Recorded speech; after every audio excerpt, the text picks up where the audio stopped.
Hi, and welcome. You're listening to the X22 Report. My name is Dave, and this is episode 1749B, and today's date is December 24th, 2018, and the title of the episode is Flynn Signals Dark to Light, Deep State Central Bank Panic. Let's get into the economic collapse, political, and geopolitical news. Now, the central bank and the deep state, they are in a deep panic right now.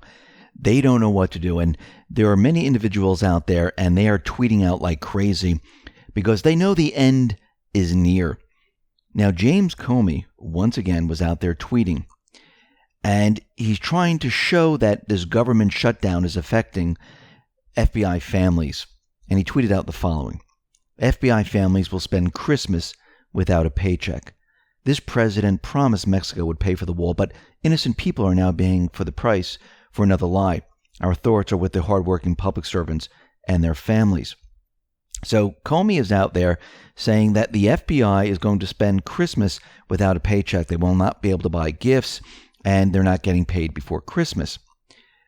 Well, that's kind of false, because if you go to gsa.gov and you look at the federal pay schedule, you notice that the federal employees, they got paid on December 19th. That is before the government shut down. When is their next paycheck? Well, that is due on the 28th. So right now, they did get paid for Christmas. So Comey lied to the American people. Now, again, we haven't hit the 28th yet, so we don't know what is going to happen at that point. Right now, the government is shut down, and today is the 24th. But they did get paid on the 19th. So if he lied about this, what else did he lie about? Well, we know. Annans know what he lied about. Now, during James Comey's testimony before the House Judiciary and Oversight Government Reform Committees last week, Comey was asked by Representative Elijah E. Cummings for suggestions on how the nation should get back on track after the storm it is currently weathering. A clear reference to Trump's presidency and the reference that the storm is coming and here. Comey responded by launching into a mini-speech about the resilience of America while insisting there is no deep state and urging people to speak out. Well, there is a deep state, and you're part of it, Comey. And you're doing whatever you possibly can to try to take everyone and make them look over here instead of over here. And you can see that he is very worried about what is coming. And again, he does not answer questions about leaking and things like that. He says, I don't want to talk about that. Let's not talk about that. He only wants to preach to everyone. And if you look at what he's saying, most of it is lies. So the government is still shut down. Trump is holding out and waiting for the Senate to do something. What is Schumer going to do? Now, remember, Trump has a backup plan. He knows on January 3rd, the Senate is sworn in, and he can have the vote at that time.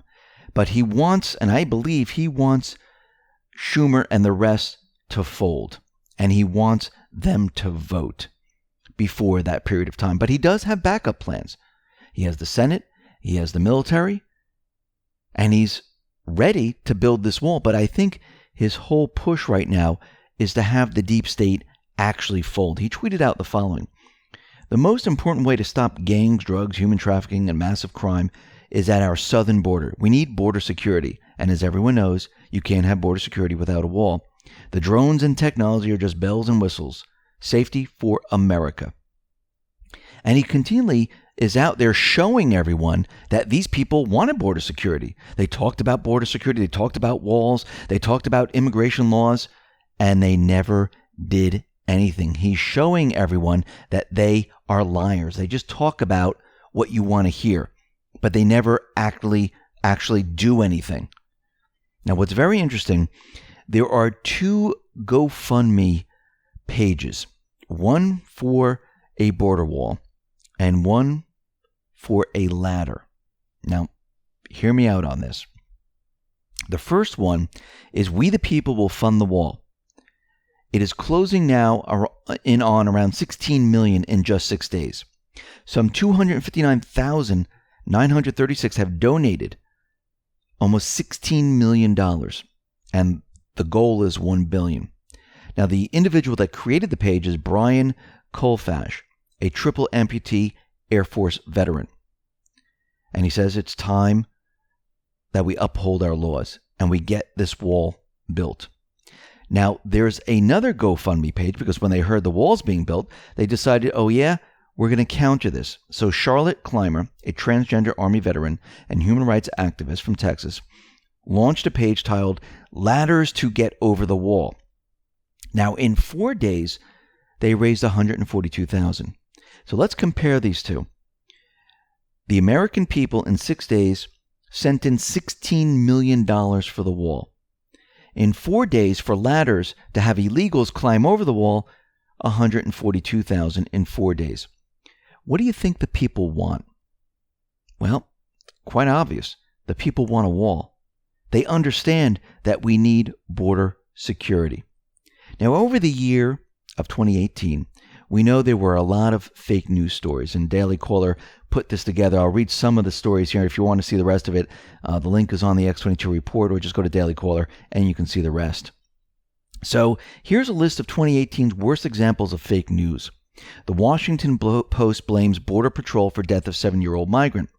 Well, the Washington Post published a story in December focusing on a 7-year-old migrant child from Guatemala who died in Border Patrol custody. Despite Washington Post misleading headlines suggesting that Border Patrol was to blame for the girl's death, the full timeline of events and statements from the girl's father praising border agents revealed a completely different story, where he was out there saying, no, they did everything they possibly could. They were traveling many, many miles, dehydration, lack of food, and many other things. And the personnel from DHS, from Border Security, they all tried to help the girl, and they just couldn't keep her alive. So the headline was completely misleading. Here's another one. CNN and The Hill spread retracted sexual assault claim against Kavanaugh. Now, CNN and The Hill both reported on sexual assault claim against Supreme Court nominee Brett Kavanaugh in late September without ever mentioning that the claim had been quickly retracted. Jeffrey Catalin apologized for making a mistake in leveling the false claim against Kavanaugh, but CNN and The Hill's initial reports on the claim failed to note the retraction. The Hill later retracted a tweet bolstering the claim, and CNN updated its misleading report. Here's another one. CNN spreading false statistics on shooting. We went over this one many times, where CNN was out there and they were talking about the school shootings, and they said there were 22 school shootings in 2018, but a lot of them had nothing to do with schools whatsoever. They had to do with outside the school system. Someone's gun just went off and things like that. Here's another story. NBC sat on information that contradicted Kavanaugh allegations. NBC's story is not incorrect. Its choice to sit on evidence that contradicted a serious sexual assault allegation against Supreme Court nominee Brett Kavanaugh earned them a spot on this list. Celebrity porn lawyer Michael Avenatti claimed he knew a second woman who could back up gang rape allegations made against Kavanaugh by his client, Julie Swetnick. That second woman actually contradicted the allegations in a phone interview with NBC News on September 30th. Mysteriously, NBC chose not to publish this information until weeks later and after Kavanaugh had already been confirmed to the Supreme Court. Here's another story. Jim Acosta said illegal immigrants wouldn't climb the border fence, and we know that to be completely fake, phony, and false. We also have Chris Cuomo, who shared a false story about an AR-15 purchase, saying this 20-year-old student was able to purchase an AR-15, but they filled out part of the paperwork. They never went through the whole process. It never went through the check, never received the weapon. So this individual didn't purchase anything, never received the weapon. And the list goes on and on and on. We have the one from Time Magazine's Family Separation featuring a crying Honduran child. Now, this child was never separated from their mother. The child was crying because it was 11 o'clock at night. They were hungry. They traveled very long distances, and they were never separated from each other. Another fake story. Let's move on to Syria, because we see that the deep state, they are panicking. Remember, their mission was to capture all these Middle Eastern countries have regime change, keep the governments continually using the dollar for oil purchases. And they wanted to control the entire Middle East. This was the deal that was made back in 1971. And this is why the United States, I should say the deep state and their paid mercenary armies, were in these countries. And yes, there were also U.S. soldiers because they needed the U.S. soldiers to back all of this. So Trump, as we know, is withdrawing the troops from Syria. We're going to see withdrawals from other countries. And he decided to tweet out the following. I just had a long and productive call with President Erdogan of Turkey. We discussed the Islamic State, our mutual involvement in Syria, and the slow and highly coordinated pullout of U.S. troops from the area. After many years, they are coming home. We also discussed heavily expanded trade. And Trump continued with his tweets. President Erdogan of Turkey has very strongly informed me that he will eradicate whatever is left of the Islamic State in Syria. And he is a man who can do it. Plus, Turkey is right next door. Our troops are coming home. Now, I do believe that Erdogan, Putin, Trump, they are all working together. And right now, Russia and Syria, they have full control of Syria. Erdogan is worried about the Kurds. And eventually what's going to happen, Russia, Syria will tell Turkey it's time to leave. We have everything under control. And Erdogan will have nothing to worry about at that time. So after all of this, and after Brennan tweeted out and all the other deep state operatives, they tweeted out, we have Susan Rice. She decided to chime in about Brett McGurk. She said the following. The fact that you say you don't know Brett McGurk speaks volumes about your commitment to fighting the Islamic State. At Real Donald Trump. Why don't you know the man who has done more than any civilian to degrade the Islamic State? I can assure you, Barack Obama knows him well. Now remember, Trump tweeted out that he doesn't know anything about McGurk. And remember, McGurk was an Obama appointee. Susan Rice, she has no idea what she's talking about. Or she's panicking. I'm going to go with panicking. Because Trump tweeted out the following. For all of your sympathizers out there of Brett McGurk, remember, he was the Obama appointee who was responsible for loading up airplanes with $1.8 billion in cash and sending it to Iran as part of the horrific Iran nuclear deal, now terminated, approved by Little Bob Corker. So McGurk, he's the one who helped send the cash over there. So the question is Susan Rice right, where he's out in Syria, destroying the Islamic State, doing good for the people? Or is Trump right? Let's take a look. So if we go back in time, we had the Wall Street Journal out there. And the Wall Street Journal broke the story of the cash ransom for American prisoners in 2016. They wrote, the Obama administration has refused to disclose how it paid any of the $1.7 billion, despite congressional queries, outside of saying that it wasn't paid in dollars. Lawmakers have expressed concern that the cash would be used by Iran to fund regional allies. The U.S. delegation was led by Special State Department envoy Brett McGurk and included representatives from the Central Intelligence Agency and Federal Bureau of Investigation, according to U.S. and European officials. The Iranian team was largely staffed by members of its domestic spy service, according to U.S. officials. Revolutionary Guard commanders boasted at the time that the Americans had succumbed to Iranian pressure. Taking this much money back was in return for the release of the American spies, said General Mohammad Reza Nagdi, commander of the Guard's Basij militia of state media. If we look at the New York Times, they reported the following during the same time period. 6 of the 9 Republicans on the Senate Foreign Relations Committee wrote Mr. Obama last week that Mr. McGurk lacks the leadership and management experience to run the largest American embassy in the world and suggested that the emails documented unprofessional conduct, poor judgment that would tarnish his credibility. The public opposition by Republicans led to private defections among Democrats, including Senator Barbara Boxer of California, according to Democrats. So it looks like McGurk was not working in the best interest of the people. So Susan Rice, guess what?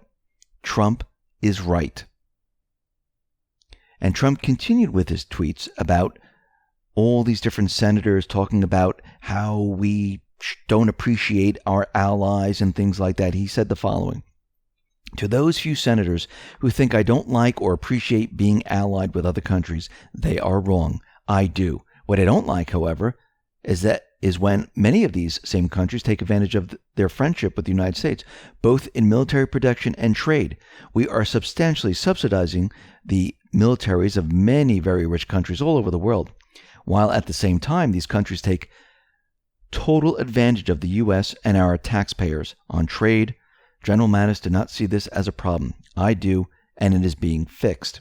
Now, we need to remember that the deep state has caused carnage, destruction of many of these countries in the Middle East. If you look at them before the deep state invaded these countries to what they are now, they are just piles of rubble. Russia is helping Syria rebuild. We see the BRIC nations with China, they're helping other countries rebuild. And Trump tweeted out the following: "Saudi Arabia has now agreed to spend the necessary money needed to help rebuild Syria." Who was behind the Islamic State, supporting them, funding them? It was Saudi Arabia. It was Israel. It was part of the intelligence operation. It was the deep state. It was their paid mercenary army. Let me continue. He said, "Instead of the United States, see, isn't it nice when immensely wealthy countries help rebuild their neighbors rather than a great country, the U.S., that is 5,000 miles away, thanks to Saudi Arabia?" Trump. So you can see he's shutting up all these different players who are out there saying, oh, there's going to be another war if we leave Syria. No, actually, there'd be less of a war if we leave Syria. Actually, there'd be no wars if we left all these countries. The deep state created all these laws out of lies to the American people. And they're afraid that they're going to be exposed, which they are. We see that General Flynn, he just sent a signal to all Annans. If you look at his Twitter page, he changed his header. What did he change it to? He changed it to dark to light, which signals everyone that everything is about to change. The darkness is fading away. The light is coming. These individuals, they understand, they know that time is ticking down. They're sticking around to try to cover up what they have done, but it will not work. How do we know this? Q has been telling us this for a very long time. We know everything. We have everything. Of course, they're going to try to spin it like they've been trying to do as they tweet out, but it will not work, because when you have video, when you have signed documents, when you have all the research that has gone into these indictments and all the investigations that have been done to find out all the different connections and put all the pieces together, these individuals will have nowhere to hide. These individuals will not be able to say anything, because every time they do, the proof will be shown. The truth will shine so bright that it will drive out the darkness, dark to light. And those people who are celebrating Christmas or any other holiday, have a happy holiday, have a happy Christmas. Spend some time with your family and relax. Listen, everyone, thanks a lot for listening. Be well, be safe, and especially be prepared. Thanks a lot.